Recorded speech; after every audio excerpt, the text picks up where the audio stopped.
everybody, we are back for another video. This is actually the pandemic teacher tag video. I will make sure I put all the questions and everything down below in the description box. This was started by Kyle Cohen. I'll make sure he's linked as well.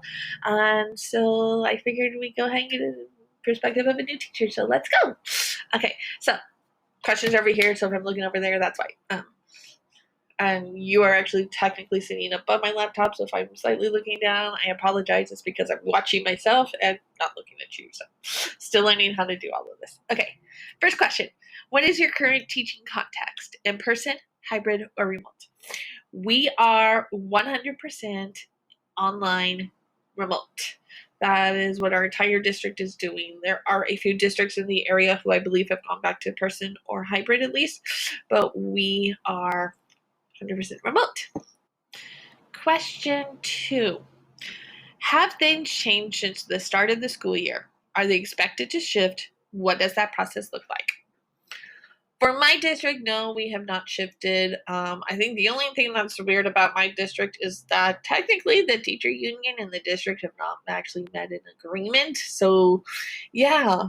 As far as the process, I believe what happens is that the board, during a board meeting, decides that they want to change or shift to another process. And then from there, teachers union and everyone agrees, and then we do that. I don't actually know the process for our district and how it happens. I know it probably starts with a board decision, and then the district kind of finalizes from there what it looks like. But you also need the teachers union to agree, so I'm not sure. The talk right now is that January is when most neighborhood districts that have actually come up with a plan are going to do it. Who knows on my district? I think we're a little bit behind. So I'd love to be able to at least be hybrid and have a chance to see my students, but currently, no, we are not. Question 3. What is something that you have come to enjoy about your current teaching context? I like, so in case you haven't seen recent videos or anything, I am an RSP teacher, special education. The thing that I like most right now is that, well, in general about RSP, I like how I'm working with different groups of students all the time. So I'm not just with one group of students, I'm bouncing around to different groups and stuff. So that lets me meet more students and get to know more students. So I like that aspect. In general, with the idea of distance learning online, I will reiterate what I've heard from some people in social media that it does take a lot more planning. Instead of just making copies and giving that to the students and then be able to work it out, it does take more planning to be able to type that same information onto a Google slide or some other platform. So that is more time consuming. I do think I'm putting more effort into lesson planning and just on that regard than I normally would have. The other thing that I don't like is that it's hard to really see what the students are doing to make sure that they're engaged and actually see what they're doing in real time. I know that there's ways you can do that. It may be that I just haven't done it yet, and being RSP and the fact that kids are only with me for 30 minutes a day, it's hard to necessarily introduce new platforms to them because you're just trying to get them used to switching to your group. So I'm trying to figure out ways, especially with my older group kids who are in writing group. It's mostly 5th and 6th graders. I'm definitely trying to find ways to make sure I'm seeing their writing. Even if I can't see it handwritten, at least have them be able to compose a paragraph. So we can talk about that structure and I can see what it looks like. With my math students, what I'll probably be doing is giving them a Google form or quiz or Nearpod or Pear Deck or something like that that they can interact with periodically just to make sure they're understanding it. But otherwise, it's just me asking questions and them answering is kind of what it looks like for the most part for engagement. So that is kind of hard. I know that also some students have home things going on. A lot of people where they actually are and they may not necessarily feel comfortable. I know that I'm only showing this part of my house, and anything else in my house, the students don't really see. So that can also be challenging if you don't want people to know. I know, especially as they get older, that's a little more self-conscious of them. So I combat that by telling them that it is okay if their cameras are off, but they have to be unmute and participate when I need them to. So that's kind of how I get by on that. If you're going to be off, I need to know that you're participating. Otherwise, I'm probably going to ask that it's on just so I can see that you're there and at least listening. So yeah, those are kind of what I like. I guess what I like and a little bit of what I don't like all mixed into one. I would say the best aspect, and especially that I am able to work at home, my district doesn't require us to come in and work. So I get to work at home, which means I have like a 1 minute commute, literally from my bedroom to here and stuff. So that is nice. All right. Question 4. What are some of the greatest challenges you are currently facing when thinking about your current teaching context? I already kind of talked about this in the last one. The fact that you can't really see the kids and what they're actually doing, and making sure they're involved can be hard. It is still possible to build relationships. It was kind of funny because I have a SIPS group that I just recently started. It's a phonics curriculum, if you guys aren't aware.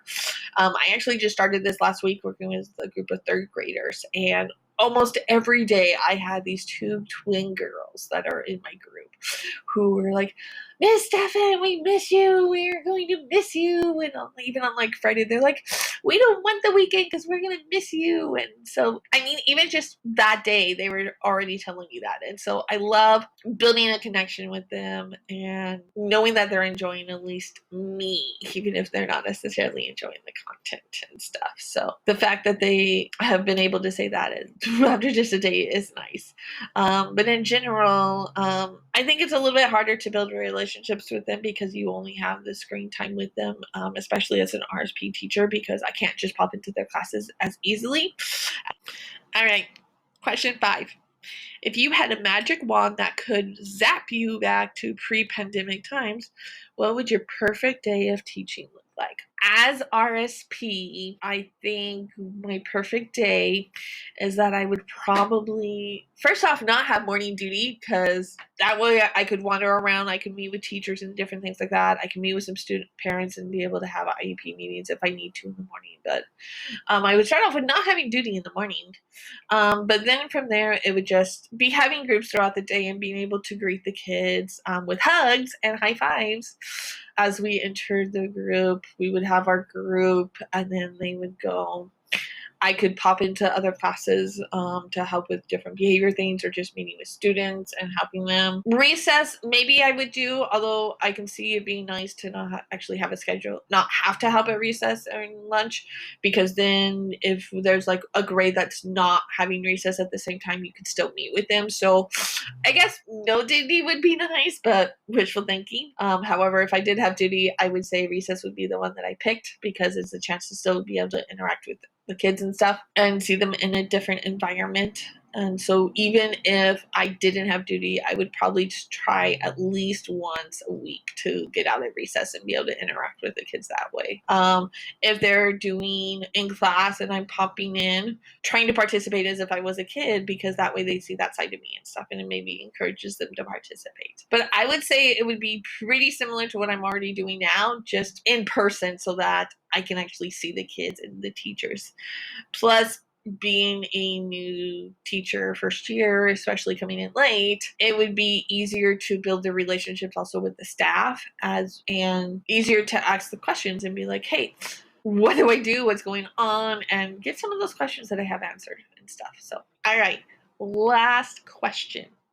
What changes do you hope to see in our education system as a result of this pandemic? Like most people, I know that at the beginning of this whole pandemic thing, quarantine, whatever, in March, there was so much appreciation for teachers. Everyone wanted to thank teachers and appreciate them. And it wasn't just the once day that we get for National Teacher Appreciation Day. It was like all the time, constantly. We appreciate you, teachers. And that has definitely died out this year, now that school has started up again in the fall. And I've definitely seen that die out. And I wish that was back. I wish everyone understood that teaching is a hard job. I mean, I have a bachelor's. I have done some work for my master's. I haven't finished it, but I know there are teachers out there who have a master's. And we definitely aren't being paid the same as we are as other professions who have the same degree and same experience.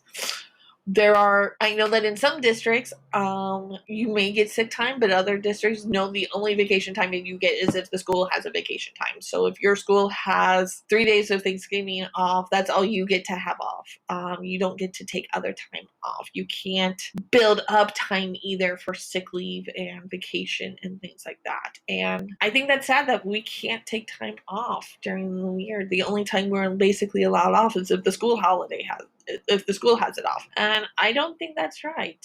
I also really don't think it's right that teachers have to spend so much of their own money and put so much time into their job than other people do. Other jobs have 8 to 5 jobs, and they only work 8 to 5, and that's all they're expected to work. And then they get to leave work and leave the idea of work. But for teachers, it's underwritten that you're going to be spending out of pocket, and you're going to be working long hours and weekends, even outside of your contract time. I know, especially as a new teacher, I would love to be able to have more work-life balance than I already do. And to create the work-life balance that I've been doing, I am missing things. I know there are things that I should be doing that I am not doing. There should be some things I'm remembering that I'm not remembering. But something has to give eventually. So I guess for me, my compromise right now is that I am making sure that when I'm actually with my students, I'm giving them the best I can. The things that happen outside of my students are definitely falling by the wayside and are still being worked into a system, but at least the time with my students is being done, and I'm making sure those lessons are good. So just making sure that we have the time and the resources and the money and to invest in our job, but also be able to invest in ourselves. I'm sure this can go on and on, but yeah. And I guess along that same line, we're there to teach all kids, and we need to actually teach and appreciate all kids and have this not just be something we say, but something that's a part of us. So even if we have kids from other cultures, other languages, other beliefs, other genders, identities, anything, we're still teaching them, and we're still learning about them, because we need to in order to really teach them the best. I mean, if we don't know our students, if we don't know their background and their families, how can we really teach them and reach them? So yeah, I guess that's my soapbox on that. There you guys have it. All 6 questions in the pandemic teacher tag. If you are a teacher or have any thoughts about any of this, go ahead and leave it down in the comments, or go ahead and create a video and tag me in it too, so that I can check it out and we can help support each other. I am on Instagram, so you guys can check that out and see more day-to-day that you're missing just from these videos. Check out my other videos and see what else is going on. I like these tag videos, so I will definitely be looking for some more to be able to participate in them, because I kind of like watching these. So of course I want to do that with you guys too. So there should be more coming. So definitely make sure you guys are subscribed. Hit the like button if this is something you guys want to continue seeing, and share it out to be able to let other people see what's going on. And yeah. Thanks for watching, and I will see you guys in my next video. Bye!